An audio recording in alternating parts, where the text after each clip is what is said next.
Ang mapanglinglang kaisipan ni Satanas ay higit sa lahat ng pag-iisip sa mundong ito.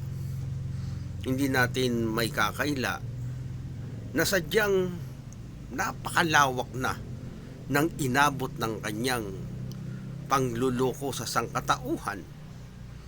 Ang ganitong paraan na kanyang ginagawa ay walang muwang ang tao sa mundo kung paano niya nagagawa yun. Kung ganon ang kinakailangan natin ngayon, ay ating masuri, ay ating mapag-aralan kung papaano siya mag-isip, kung papaano siya umunawa, kung papaano niya ginagamit ang kanyang mapanglinglang na kaisipan sa buong sangkatauhan. Hindi maikakaila na mismo na ang ating Panginoong Hesukristo at ang apostol na si Pablo ay binanggit nila na si Satanas sa ngayon ay siya ang pinaka-prinsipe, Panginoon at Diyos ng buong mundong ito.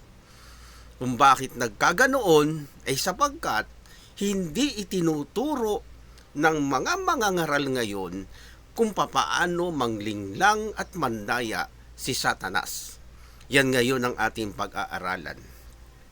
Sa unang bungad pa lang ng pangyayari, noong nilikha ng Diyos ang unang mag-asawa na si Eva at Adan, pinasok agad sila ng mapanglinglang na isipan ng dyablo.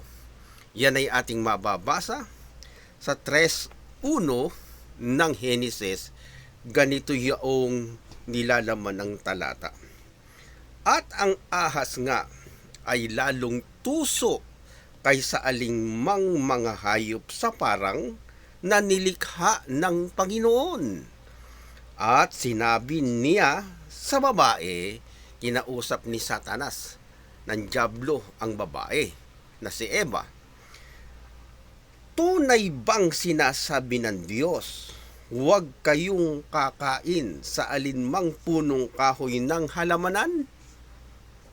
Pansinin ninyong maigi yung klase ng tanong niya.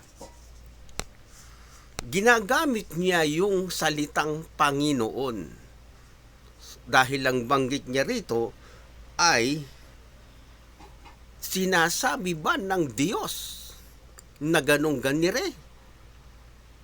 Ibig sabihin niya, kapag kasi nang lilinglang, hindi maaaring walang kasamang salitang Diyos. Hindi maaaring walang salitang Panginoon.